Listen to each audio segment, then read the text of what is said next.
Hello everyone, good afternoon. आज हम शहर से गांव की ओर इस पाठ की भाषा की बात मैं आपको समझाती हूँ। देखिए, भाषा की बात, उसमें से पहला प्रश्न, नीचे दिए हुए शब्दों में से अंग्रेज़ी, उर्दू और संस्कृत के शब्दों को छांटिए। उसमें से शब्द है मशीन, गुम, गुज़र बसर, स्कूल, इंसान, दृष्टि, स्वतंत्र, नज़र, गैराज, उत्तीर्ण, आत्ममंथन, तरक्की, बाजार, हृदय और प्रथम।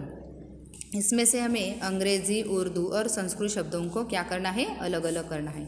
इसमें से अंग्रेज़ी शब्द कौन से हैं? मशीन, स्कूल और गैराज, ये क्या है? अंग्रेज़ी शब्द है।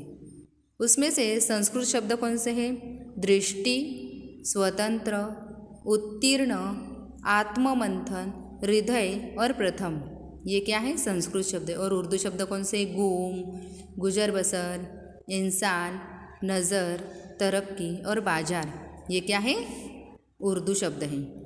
उसमें से अभी प्रश्न दूसरा, एक वचन से बहुवचन बनाते समय अ और आ अंत वाले स्त्रीलिंग शब्दों के अंत में अ के स्थान पर क्या होता है? ए होता है और आ के स्थान पर ए जोड़ दिया जाता है। जैसे कि बात, बातें, गाय, गाये, ये आ गया ना यहाँ पे, अ के स्थान पर ए आ गया।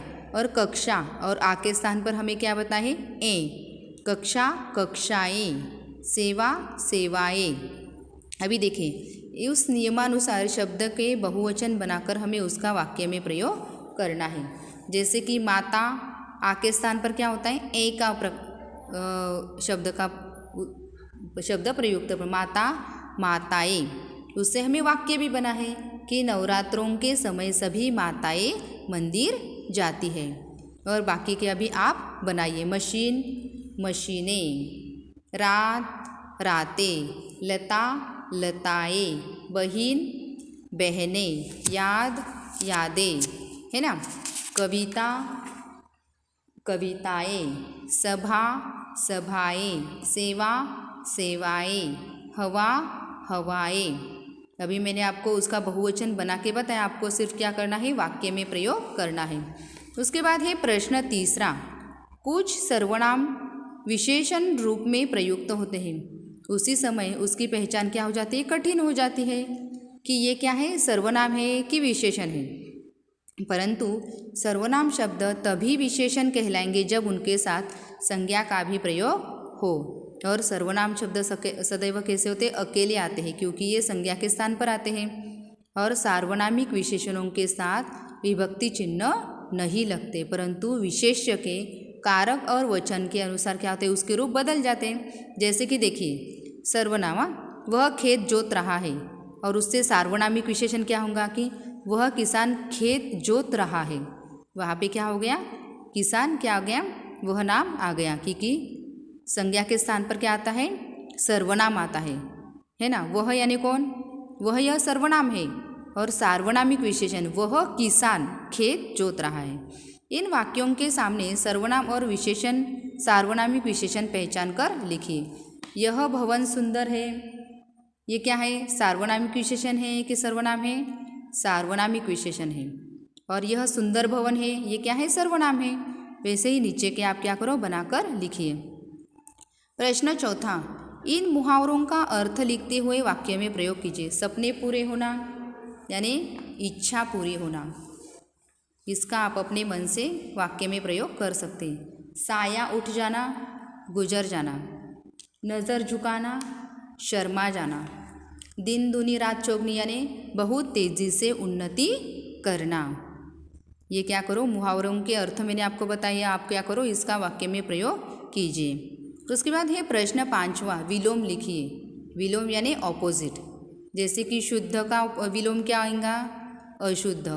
उत्तीर्ण, अनुत्तीर्ण। उन्नति, अवनति। स्वच्छ, दूषित। ऋण, धन। प्रशंसा, बुराई। मित्र, शत्रु। प्राकृतिक, अप्राकृतिक। गुलामी, आज़ादी। पौष्टिक, अपौष्टिक, है ना? अभी है प्रश्न छठा, निपात देखिए इन वाक्यों को ध्यान से देखिए।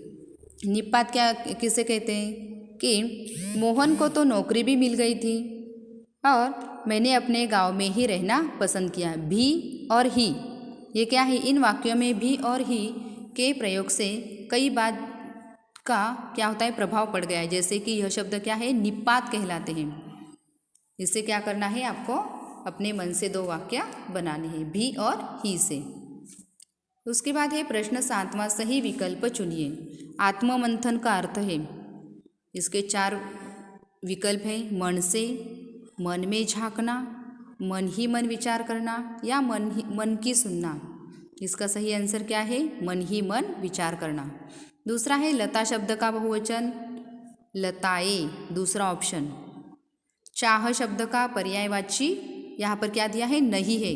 मन, कामना, इच्छा या आकांक्षा। तो चाह यानी